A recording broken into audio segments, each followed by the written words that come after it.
Hello, everyone out there. It's Susan Winter. Welcome to It's 2:00. my computer just told me it's 2:00. Welcome to another episode of Love Advice, where each week I'm either answering your questions or I'm talking about a subject that impacts your dating, your relationship life. This week is a topic that I chose because it's pertinent to me, but it's becoming in vogue. Dry dating. What do I mean by that? Dating without alcohol. Yeah, imagine meeting somebody for the first date and you do not get to have a pre-game drink to calm down before you have your drink when you get there. You're not going to have the liquid confidence you thought you would, where you feel fabulous because you're already a little loose. You're actually meeting them stone cold sober, clear-minded, and whatever mood you're in, you're in. You don't get to alter it. This has been one of the biggest trends in 2022. Now, for me, this is the way of my life. And it's getting easier now that more people are concentrating on health. So if you are a non-drinker or you have decided to put away alcohol because it is not your best friend, it's like one of those fabulous lovers that's so amazing in the beginning, and then at the end, they just whip you back and forth, and you are tortured by the relationship itself. Then this show is for you, and I'm looking forward to your commentary. If you have any questions about dry dating, please put them in Super Chat. If you don't drink, let me know, because this is a discussion for you. There are pros and there are some cons, and we're going to talk about all of those.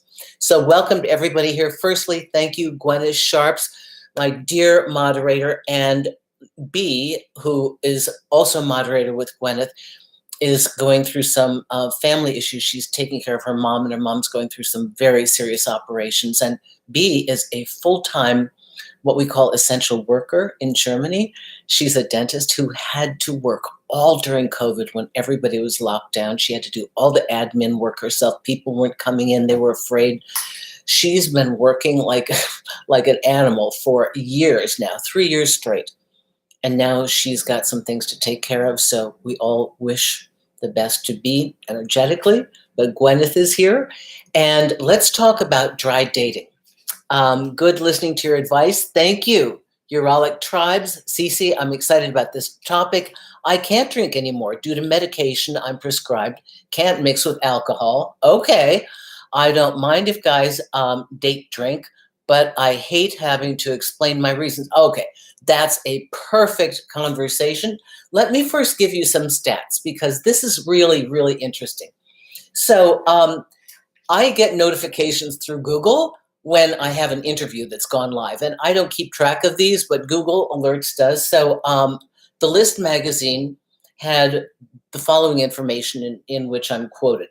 But a 2022 eHarmony report shows that 75% of the daters had cut down on their alcohol intake consciously. Could be an overreaction to 2020 and when everybody was locked in, but they decided to cut that. That's a big percentage. That's 3/4 of their people. And 94%, it indicated that they'd be interested in dating somebody who didn't drink at all.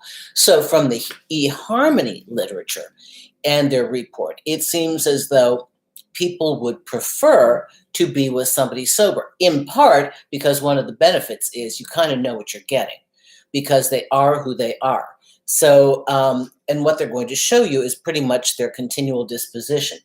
And according to the List magazine, they go on that the BBC also noted that dry dating seems to be the latest trend. And a survey from Bumble showed that 34% of single daters said they'd be more likely to sober date post-pandemic, and that 62% believed that having a sober date could lead to the potentiality of a more genuine connection. So for those of you who've been drinking and you're in the bar and you're chatting somebody up and you've had a few drinks and they're just looking better and better and better, and then maybe making out with them, whatever, something else happens. we're not seeing so clearly when we have the beer goggles on. And whatever your underlying disposition is, if you're the happy drunk or if you're the person who's volatile, it tends to come out with the alcohol. And in the environment of where you choose to meet people in real life, it says a lot about who they are and what their daily habits are. For example, non-drinkers, people who either choose to not drink, friends of Bill's who are in the program, people who know they can't drink, people that have a medication interaction. It's not wise for any of us to be in a bar because it's really frustrating if you're the sober one to be talking to people that are high. And I know you know this if you've gone to a party and maybe somebody's on a drug. The same is true of drugs. You're talking to them, but you can feel that the connection is missing. When I have a social club that I go to here in Manhattan, and of course the bar is huge and it's on the second floor, and I will drink my water. They don't make any money on me at the bar.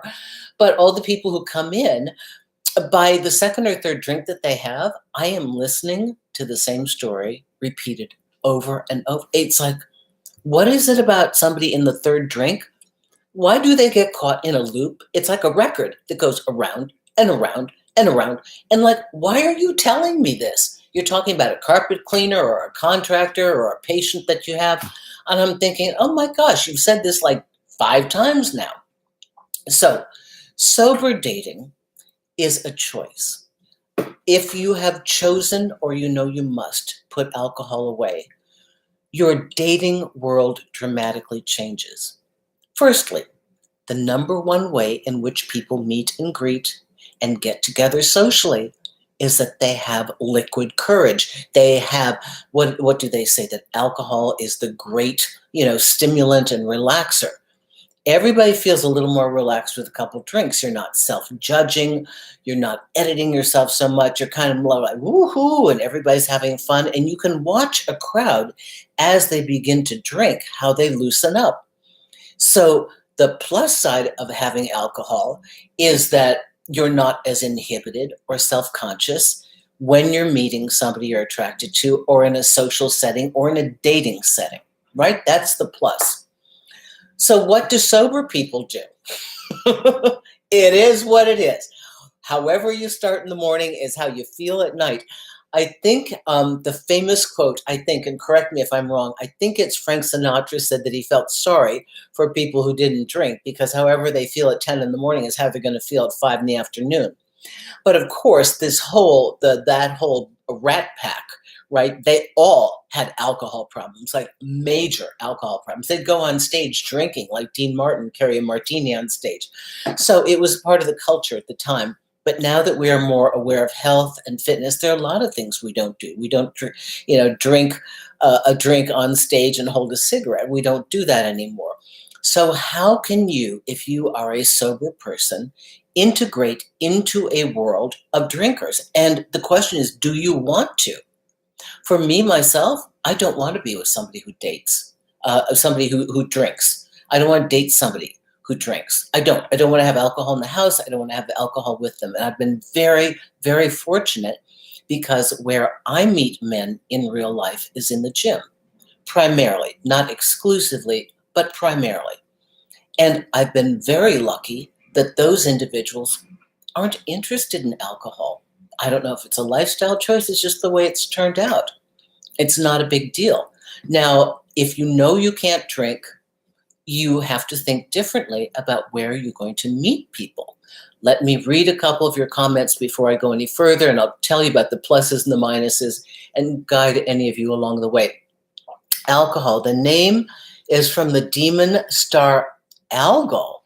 Wow, it lowers our frequencies so the fourth density entities can influence us through resonance. Wow, galactic woman, that's intense. Go to a coffee shop. Gillian, I love that. Now, a lot of, there are certain groups of, feminine energy women that do not do coffee dates. I love coffee dates. I love them because one, I don't drink, and two, it's a low financial bar. I don't feel that anybody should be spending an enormous amount of money nor time, myself included. I like to get in and get out. I like to have a sense of who you are, and if we like each other, we set up a second date, and that can be more formal. Let me see what else you have to say here. Hello, warm greetings from Poland. Hi, how are you doing, Sunflower? Let's see. Okay, we're talking about people right here. So for those of you who don't drink, okay, I live in the Netherlands. Any idea what coffee shops are like over here? I I don't know. I know that in some of the cooler countries, in Finland and in Scandinavia and Norway, coffee shops are really quite the scene. What is it? Is it hygge? Well, what do you call that thing? That really lovely, warm living, and but a lot of pastries. Um, the thing is, how do you, if you are sober, begin to filter where you can find quality partners?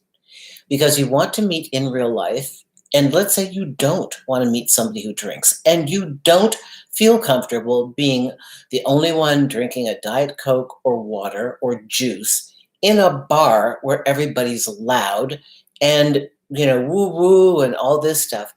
Where can you go? Well, some suggestions are do the things that you love.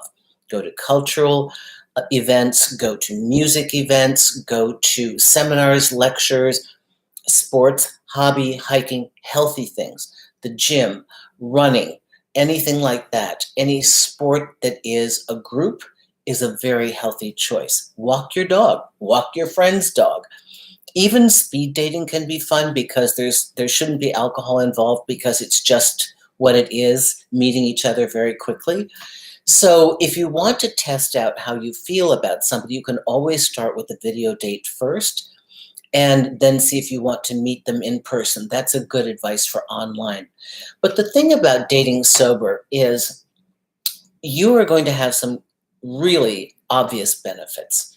And one is that there will probably be less emotional volatility in the relationship. When two people are not consuming any drugs or alcohol, their personalities and the way that they filter through their issues tends to be rather consistent. Doesn't mean that they're never going to have a reaction or they're never going to have a bad day, but so many of the issues that I hear that I work with clients have to do with vicious fights because there's alcohol involved. And, the misunderstanding and the defensiveness and just the lack of clarity makes it hard to get through the conflicts that you're having and get to resolution. So when people are conscious and intentional and are more connected to their bodies and they are more integrated, it will be much, how do I say it? It will feel disturbing to suddenly be out of alignment and kind of just in this nebulous space over here being high and then coming back. So we tend to find that there is a little bit more solidity and stability in people that are sober. There's no break. I mean, oftentimes it's not fun. Like I said, it is what it is. There is no break. You got a problem, you can't make it go away for 4 to 6 hours. It's going to be there. But if you keep repressing your problems and keep repressing your feelings with alcohol, they actually grow. So the problem that you didn't want to work through before and you decided to drink over just grows, and then it really weighs you down. But if you're sober, you have to deal with it because it's getting in the way. And you will find that people tend to be much more attentive to their issues because it has to do with how you feel day to day. So let me see some of the other things that you want to meet. So you want to meet in real life in places that foster the kind of connection that you want. For people who are not drinking and are not wanting to be with people who drink, now you're reliant upon conversation. These are tiny tips, but they work for me and maybe they'll work for you. Don't pick a location that is so loud and has so much going on that you can't focus on your partner. If you're sober and they're not drinking, you're going to want to connect. connect through words, connect through the philosophy, the concepts, whatever you're talking about. And you want to be able to pay attention without struggling to cut out the exterior noise. All right. So whether it's more of a low key environment with soft music in the background, make sure you can hear each other. Nika has a dog walker who is coming today. So forgive me because the walker is coming at this. What you all don't know is I've been in and out of the emergency room with my leg, and I can't walk Nika. I'm having an MRI today at 5 o'clock. So, okay, I will do my best. Just ignore the people at the door. Okay. Hello, souls. Let's see what we have here. Between England and Germany is roughly the Netherlands. Okay. Zen Maiden says, agree 100% that if someone has an issue with alcohol or drugs, they are often hidden.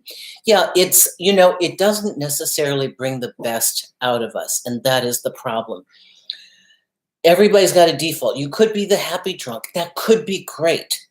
But many of the people that I personally like are not happy drunks. They start to decompose and then they get angry. And I've seen perfectly lovely people become wretched. And I have known individuals who have actually lost the opportunity to be with somebody they liked because they had too many drinks that night and they either blacked out and started saying things that they shouldn't have said or were just so sloppy drunk that they turned their partner off. Hang on just a minute. Come in. Hang on, everybody. Come in, please. Oh, sorry. Quick. Yeah, I'm live on camera. Oh, okay. I can't talk right now. The AC is still making that noise? I'll talk to you later. Let me catch you in a half hour. No problem. I love it. My super was here. I thought you were walking Nika. Sorry. Okay, no, that's okay. So I wanted to get. Okay, this is the thing when you live in an apartment. Okay, what was I talking about? Sorry, drinking does not automatically equal drink. What Gillian explained. What does that mean? Drinking doesn't mean drunk. That's true. There are many people who can drink socially. That's fabulous. This is not really a conversation that involves that. What I'm talking about are some of the negative traits that we encounter with alcohol that people want to eliminate, either in themselves or the potentiality of that with a partner. Okay, I grew up in an alcoholic family and I had a violent alcoholic mother. And, this lady was so talented and so brilliant. If you didn't have that, what an amazing connection could have been formed. But oftentimes it can get in the way. This is something for each one of us. If you can drink, be my guest, have a drink for me. How fabulous. I can't. I haven't for years. And I chose not to for focus reasons. But this is not a judgment on anybody who drinks. I want to be exceedingly clear about that. This is for those people who either have joined a program and have put away alcohol because they need to. This is for people who simply don't drink because they just don't feel the urge. Or this is for people who, because of now medication or something else, find an adverse reaction. It will change some of your dating pattern. So much of getting together and socializing has to do with alcohol because it's a natural relaxant. And so this is the issue. How do you now push down your insecurities? How do you bypass them? How about the first time you're sexual with somebody and you're sober? Yeah, you're taking off your clothes for the first time. And you don't have anything to kind of dampen your insecurities. So there is that question. You're absolutely who you are at all times. It's not going to change.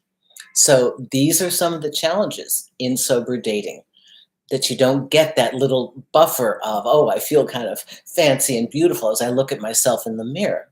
All right, do you understand? So I'm here to answer any questions that you may have, and I'll continue reading this. An alcoholic mother is traumatizing for you. Yep. Jillian. Oh, I'm sorry. It's not Gillian. It's Jillian. Thank you very much for that. Let's see. Especially for highly sensitive people. Yeah. It's really difficult to not drink since one is hyper aware. This term highly sensitive people has been around for a bit of time. But for many of us, we didn't know um, why we had trouble in crowds.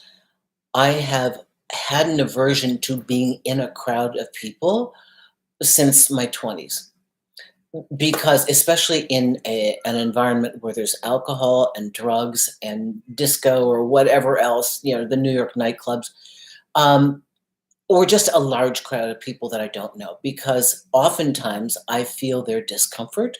I feel the tension. I feel the posturing. Especially, this is really more New York City clubs. You walk in, you feel all the I wannabes, you feel all the insecurities, and you pick this up.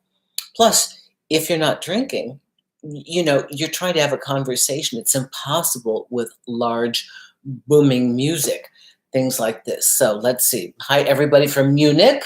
Hi, ET. How are you doing? I met ET when we had our meet and greet. Um, where is this broadcast from location?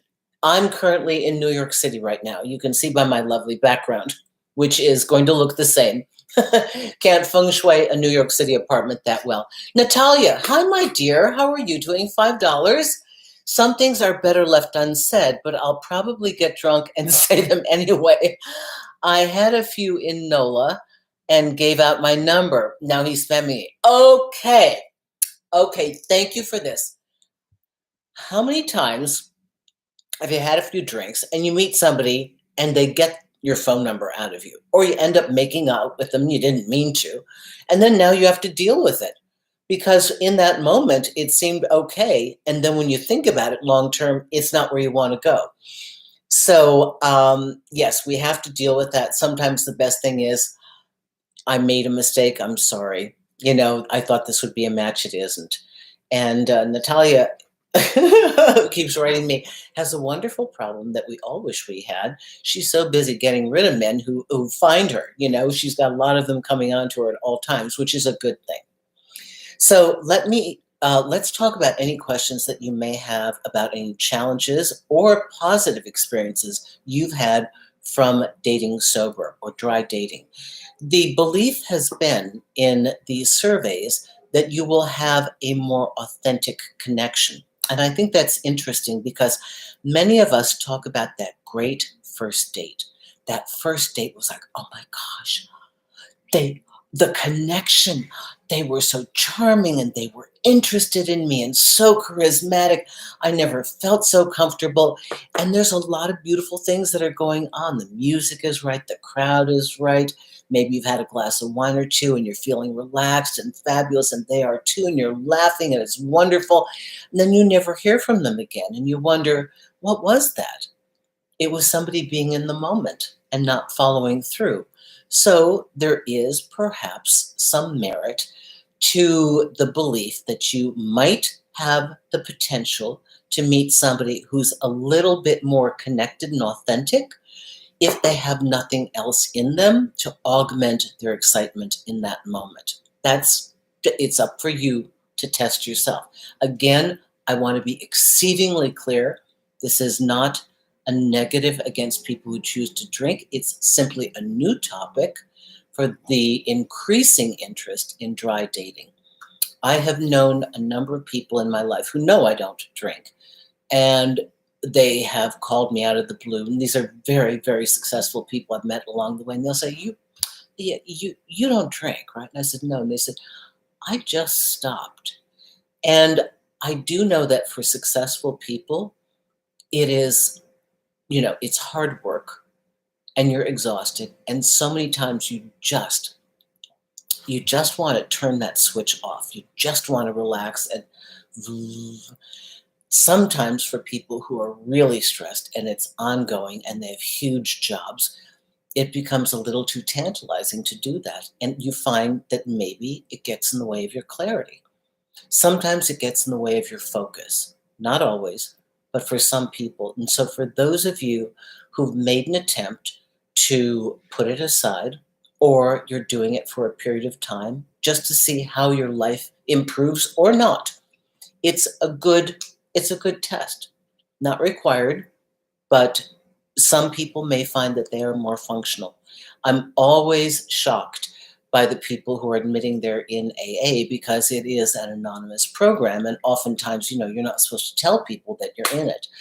But I've been around the rooms in almost every room there is for one reason or another, either because of a family member or a partner or something else, whether it's Al-Anon or NA or well, the family of the ACOA and stuff like that. And I've seen these different rooms. They have open meetings, they have closed meetings.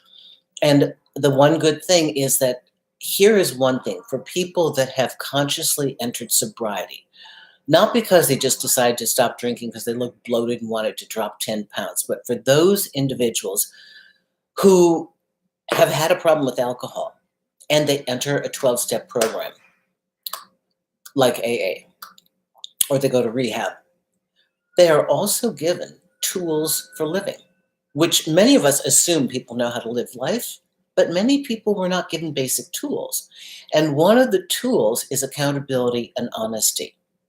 And I think that this is a wonderful addition to being sober, because when you choose to date a person that has that as a fundamental part of their personality, you are now automatically on a different level. Plus, people that enter AA, it is a spiritually based program. So those who have had to stop drinking to save their lives now they have an innate natural spiritual connection, because that is the thing that keeps them sober moment to moment and day to day. So conflict resolution, discussing character defects, working your way through a problem is a vocabulary that is easy and natural for this human being that maybe was completely unknown before, because it is a part of the protocol that must be learned in order to stay sober day to day. So imagine the different kind of conversation you could have. Doesn't mean that they wouldn't be a rageaholic. That can clearly happen. Know somebody who's in the program, a rageaholic. No alcohol, still raging. Okay? But at least there is this thing about ownership and accountability for one's character defects, which, imagine how lovely that is. We've talked about the turnaround in dating, where you are hurt by something your partner does and you try and tell them, and then they blame you for making them feel bad, and suddenly you're apologizing for something they did. That's the turnaround. And with this level of accountability that's required from many people, for everyone in the program, they can't get away with that. Okay, let's see what we have here. Gnarly Cat, hi, $9.99. Thank you so much.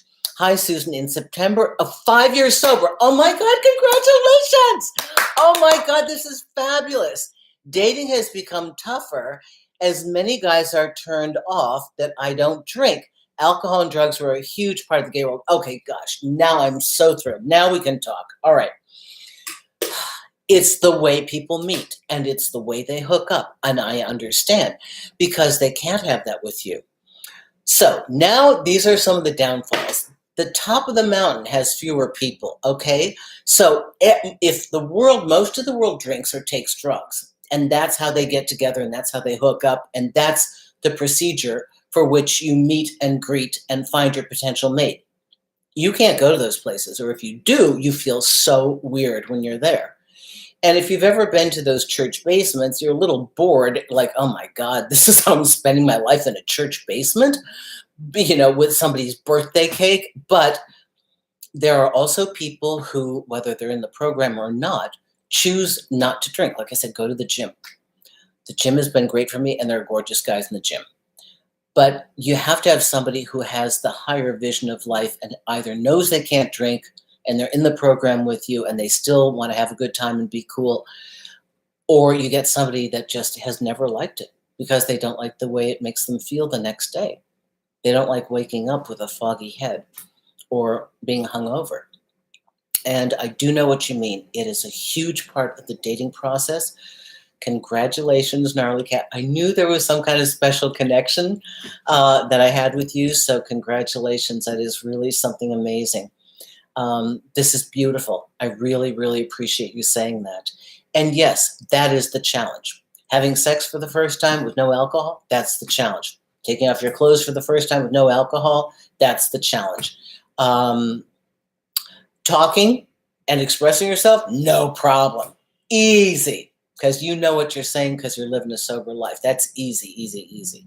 So I think those of us who don't have the luxury of turning to alcohol or drugs are kind of forced into learning alternative methods of being interesting and conversational and different ways to play.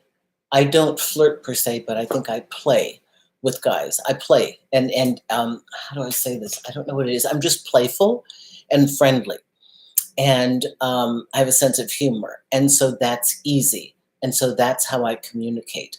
But huge congratulations! If anybody else out there is sober, I would love to hear from you. If anybody else is newly dating as somebody that's put down alcohol, please send me your question. It can be on Super Chat or not. I really thank you for that, Gnarly Cat. Yeah, those are some of the challenges. The pool is smaller.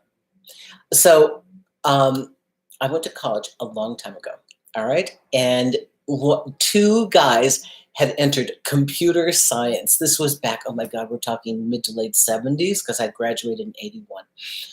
And these two guys, they had probably the first online dating site ever within our school. I went to Indiana University for opera, and they called it Renta Yenta. And so they had these forms that they filled out, and we all filled them out in our dorm. And it was like, do you take drugs? Do you take alcohol? Do you smoke cigarettes? How many times a week? How much casual sex do you have? I mean, I was like Miss Straight Arrow, like no drugs, no alcohol, no casual sex. I was not the I got paired with one guy. One. He was nonverbal and shaking when he met me and had decided we were soulmates. And he was from, I don't know, the composition department from my school. All my friends got, 30 or 40 people because they were more like normal people. They drank, they smoked, they partied, they did dope, sometimes took some casual drugs. I'm like, I had one guy, one match, okay? So the numbers get smaller, but if this is any indication, that's a lot of people. Can you believe this? 94% of people from eHarmony would rather meet somebody that doesn't drink at all, okay? 34% of the single daters would like to go on a sober date, and 75% of almost everyone in the eHarmony think cut down on alcohol altogether. So maybe there'll be more people, okay? Any other questions? Let's see what else we have here. Let me help you. Thanks for clarifying, Susan. I appreciate it. You are welcome, Jillian. Okay, let's see. Sobriety is a great litmus paper for a potential partner and their level of maturity and readiness for a relationship, in my opinion. Natalia, that's right. My sister went to Indiana University too. Great, great school. Their opera department is bloody amazing. I mean, the voices I heard there as an undergrad were like just amazing. Okay, post-pandemic, that's a challenge. Okay. My dad helped develop computer science curriculum in colleges. He was a brilliant guy. Maybe he was part of the Renta Yenta group. Okay, anybody else? Good luck on your MRI. Alcohol doesn't agree with me anymore, so I've considered how that might be on a date with someone who drinks. Okay, let's talk about, for those of you who don't drink at all, or you've decided you can't drink or you don't want to drink. When it comes to the date, the first date, or even dinner with people, and you tell them when they ask you what you want to drink, and you say, I don't drink, this can be a problem. And anybody who's sober for a while will attest to this. Okay. It only upsets the people who want to drink, and you're not going to play. Because here's the thing about drinking. Drinkers who really like to drink. There are teetotalers that drink because it's an occasion, and they're a social drinker and they can put it away. Then there are drinkers. They love to drink. They're dedicated drinkers. They've got their wine, they've got their bars, they've got their cocktails. They are connoisseurs and or heavy social drinkers. they're like, ah, now they don't want to play with you because they have to have a certain level of drinks to feel good. Well, we're talking more now a social drinker with problems, like tipping from social drinker to a problem drinker, maybe perhaps the developing signs of alcoholism. But they don't want to drink with somebody that drinks one glass of wine because they're going to feel uncomfortable with that second or third or fourth glass, right? So people who tend to drink with their pack friends who drink the same amount so they don't have to feel uncomfortable. There's nothing worse than having somebody count your drinks. And anybody who drinks knows that if you've dated somebody who doesn't drink. And now they're, trying to moderate. Honey, that's your third drink. Are you sure? So for you people that drink, that's a pain too. Okay, that's also how it goes. So one delicate way, a lot of non-drinkers have come up with different things. One is, I'm on medication and I can't drink. The other one is just say, I just don't enjoy it. Now remember, the more the person protests, the more of a problem they have, okay? A person that doesn't have a problem with alcohol will just say, oh, okay, cool. Do you want this instead? Or what would you like to drink instead? It's only the people that have a little bit of an issue, they like to drink a lot. They need to drink a lot. And they need to be somebody that drinks, or it makes them feel weird about it. So that's the way you handle it. You just say, oh, I don't like to. Or some people say, I'm allergic. And those of you who are newly in the program, you never have to tell anybody you're in the program. Not their business. And talk to your sponsor. They'll tell you what exactly to say because people have developed wonderful phrases for this. All right. Let's see what else we have here. And I thank you so much for this. Congratulations. Okay, Anthony Corsi. Okay. When do you tell the person you're dating that I'm not drinking because I'm in recovery, not because it's just my thing, Anthony? So if you're in recovery, you're wondering, when do you reveal this to the person?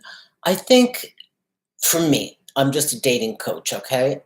Talk to your sponsor if you're ever confused. That's the number one chain of command, right?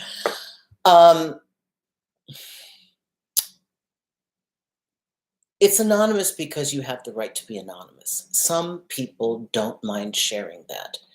It will take your conversation sideways. I think initially, nobody's required to know that. If you feel comfortable saying, I don't drink, actually, I'm in recovery, and you want to stop there, that's fine. It is completely up to you. I mean, generally speaking, the first date or two, they wouldn't need to know. They might ask by the second or third date, hey, I notice you're not drinking. But certainly as you start to get into something with them, you would want to reveal that because that is a part of who you are. And they'll need to know where you go Tuesday and Thursday nights at, 7 o'clock or whatever for your meetings. And they'll need to know who this person is that you talk to all the time on the phone. So it's completely individual. All right, let's see, what else do we have here? That's a great question. Thank you so much for that. Is it better if you know someone already and there's a level of comfort? I missed the context of that, Sizzy. Let's see. I missed the context of that. Is it better if you know someone already? We're not required to tell anyone on a first date anything that we don't want to share about our personal life. I mean, on a first date, it's like two dogs sniffing each other at the park. There's not a high bar of requirement. Just show up, be cordial, and get a feel and a sense.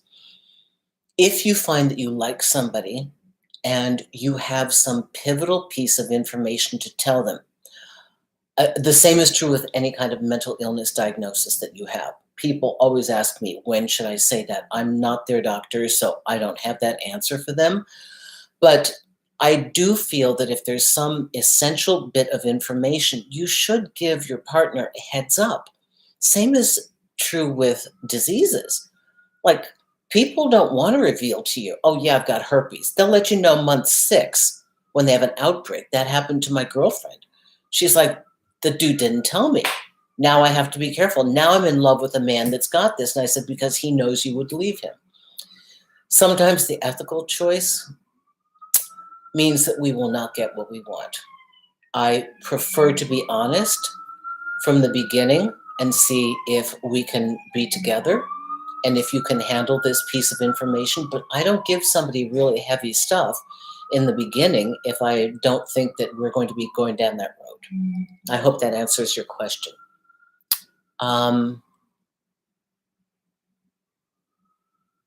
Let's see, my mom has always been so bad since I was a child. She's now at the point where I see her drinking and with homeless people, in the park when I'm driving to work. Pretty sad because they just don't care. She can't stop. So she's found her group that drink to her level. Now we're talking about alcoholism. Now we're talking about addiction. And addiction is like a grip. It's not that people don't know. It's that they don't have the strength to fight it. And everybody has, as you'll hear in the program, a bottom. We don't know where their bottom is. Some people's bottom is actually death. And there's a lot of controversy over how you intercede. Should there be an intervention? Maybe the family wants to have an intervention, but I would definitely talk to some professionals and talk to other family members. Sometimes interventions work, and maybe your parent would be willing to go into a program. I mean, there are people that, you have to realize it's gone past the point of feeling good. It's now a necessity to live. That's the funny thing about any kind of addiction. The high feeling, you hear people with addiction to heroin, the first hit, that's the one they're chasing the rest of their lives. You never have a hit like the first hit, so they keep doing more and more. And then it becomes, you have to do it just to wake up, just to function, because it's so integrated into your system. So getting sober is accepting that that's what you have to do. I have a friend who has traumatic brain injury, and for probably 40 years of his life, missed the opportunity to be a world-class athlete in his area of discipline. I mean, phenomenal. But the booze, and lots of times he fell down. He was smart enough not to drive to the bar anymore. He found an apartment close enough to walk to the bar, but then he'd fall in a ditch and wake up in the morning in a ditch. Happy drunk, but drunk. Last time wrapped his car around a telephone pole, could have been wrapping it around a kid or another car. And now, he's sober, finally sober, but dealing with the aftermath of all the illness, all the broken relationships. So getting sober sometimes really late, waiting till the very bottom is super difficult, because now you've got, remember what I said before, you have a little issue, you don't drink, you have to deal with it. You have an issue and you keep drinking, you keep covering it up. Now it's huge. And so a lot of people come in really late. They've been scraping the bottom, then they finally come in and hit a bottom, and then they have a lot of recovery work to do with interpersonal relationships, with their health, finances. It's a lot. Let's see. Thank you for this. What do we have here? Thank you for answering my question, Susan. Sensitive and wise advices. Always love your channel. Anthony, that's so sweet. I do appreciate this. Thank you so much. Jillian, and before my fiance, I dated a gentleman who was in recovery. He was 18 years sober and a wonderful guy. I rarely drink myself, which may have been why we 80-ish% worked. I broke it off for other reasons. That's phenomenal. All we are trying to do, and thank you so much for your ongoing contribution, all we're trying to do, in whether it's this Thursday show or in the videos that I share with you during the week on Tuesdays, all I'm trying to do is present certain situations that are occurring in life today that may be affecting your dating life or your relationship life. And how do we work with them, these issues? How do we work around them? How do we work through them? Dating sober can be fantastic. It can feel uncomfortable if you're the kind of sober person that doesn't like to be with people who are high. That's me. I don't. I feel very, because for me, this is just a Susan thing. I feel square and left out. It's like everybody's laughing and doing something I can't enjoy. And then I feel, you know, like I can't go to the party, and I can't, and I don't want to. So I try not to put myself in that kind of situation. It's very, very uncomfortable for me. So I used to go out with my girlfriend, loves drinking. She's a heavy social drinker. Now she is a moderate social drinker. I think she was a heavier social drinker, quite frankly, when she was single and looking for men. And this is another aspect of dating. At least I can speak for the women. Perhaps, guys, it's the same for you. Um, Part of the way that women of her generation met guys was they'd have a couple of pregame drinks at home to feel good and kind of woo woo and looking good in their clothes and in the right mood. Then they'd go to the bar, or the restaurant, and they keep drinking, and they'd go home with somebody. Now, this is no judgment on sexual, or own your sexuality, enjoy it. Okay, phenomenal.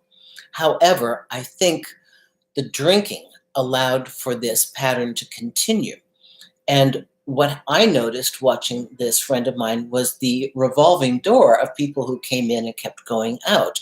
And I think perhaps great, because you can get them in the gate, you make the hookup because you're drinking and you're relaxed enough to do it.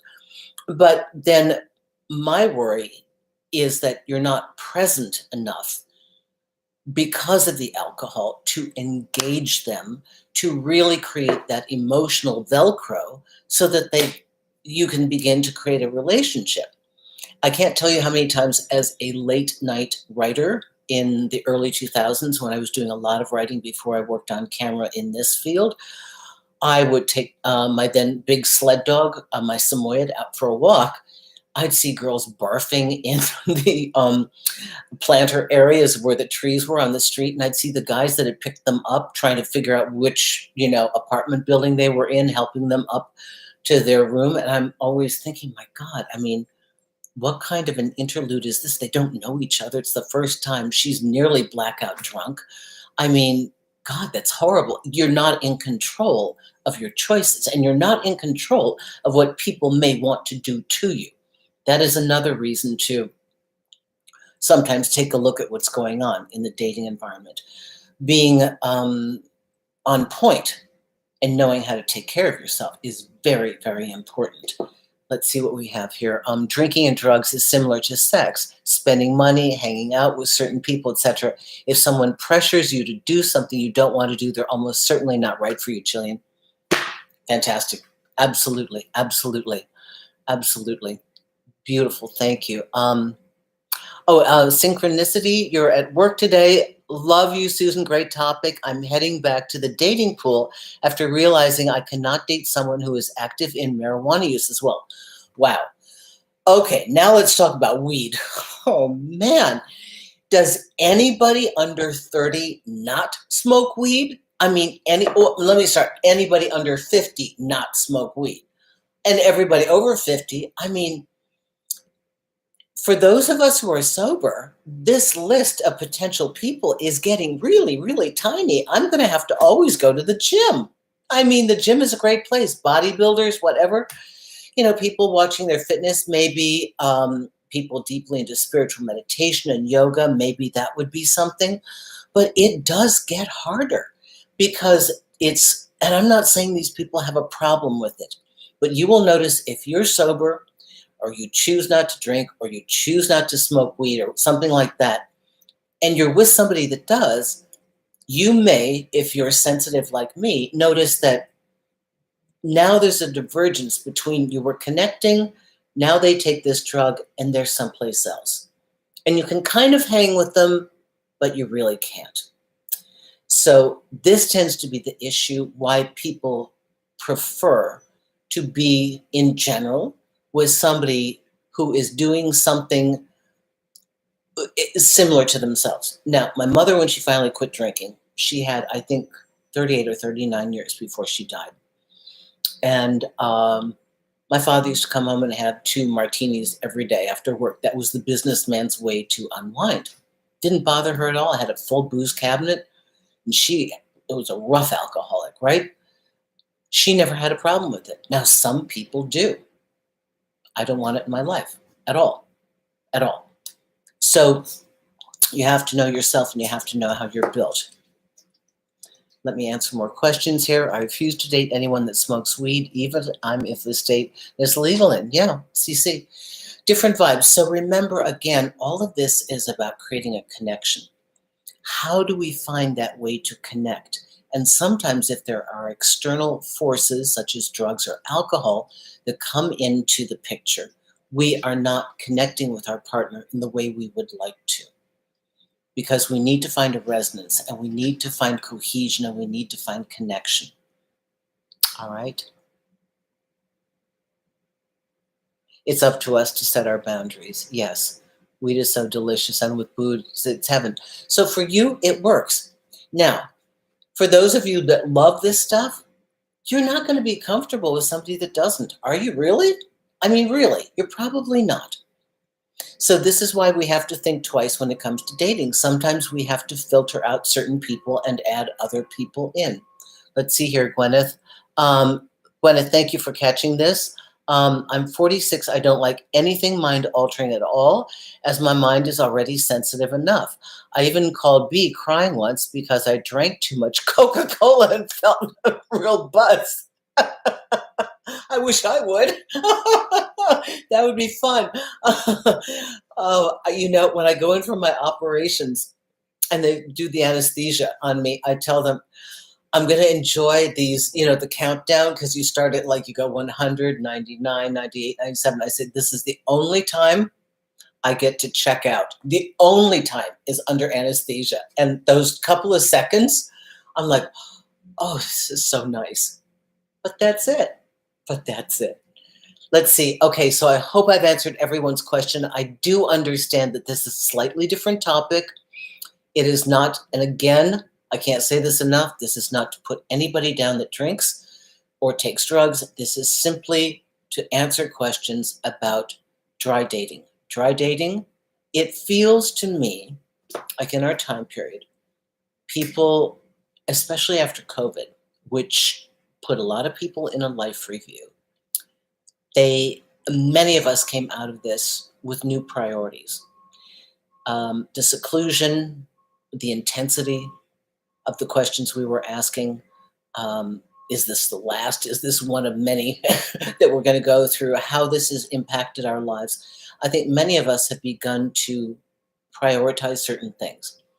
And in our relationships, you may find that you are looking for greater connection and greater meaning. However it is that you find that, my question to all of you would be to start to look at your life and ask yourself, what are the qualities I've noticed in my partners that they have, maybe in their daily habits and definitely in their lifestyle, because this is a lifestyle question. With whom am I most comfortable? As I review my history of dating, where did it work? Where did it not work? And why did it work when it worked? And let me build upon this. Clarity of thought is important to me. Sobriety is important to me. No drugs, no alcohol is important to me. I do realize, just like the dating app, I got one and all my friends got scores. I realize there aren't as many people. However, interesting that this is becoming a thing, because maybe it's not so unique. Maybe more people are choosing to take a look at this for themselves, for health reasons, for clarity reasons, or just, because it's time. All right. So I hope that this helps you. It does present challenges. Those of you who are wanting to meet somebody, you're not going to have the liquid confidence, but you would have to be forcing yourself to learn additional skills of communication and finding where your strength is in your charisma, in how you approach people. And then the benefit of that is that's for always. It's not whimsical, taking a drink or not. So if there are any more questions, I will look again. And if not, thank you all. Let's see. Let's see. It definitely has affected my attachment issues hardcore growing up with alcoholic parents. Yeah. Um, Alcoholism it's a trip to grow up with. I mean, it doesn't matter whether it's the mother, the father, both. I think it's, you know, I oftentimes look at the blueprint and I'm thinking, really? You had to give me that? Why? For God's sake, did you really have to do that? All I know is that somehow, miraculously, all the pieces of this puzzle, the pain as well as the good stuff, somehow, if we're intent upon it, and we happen to have a little bit of luck, because I think luck is involved, it all kind of tends to shape us.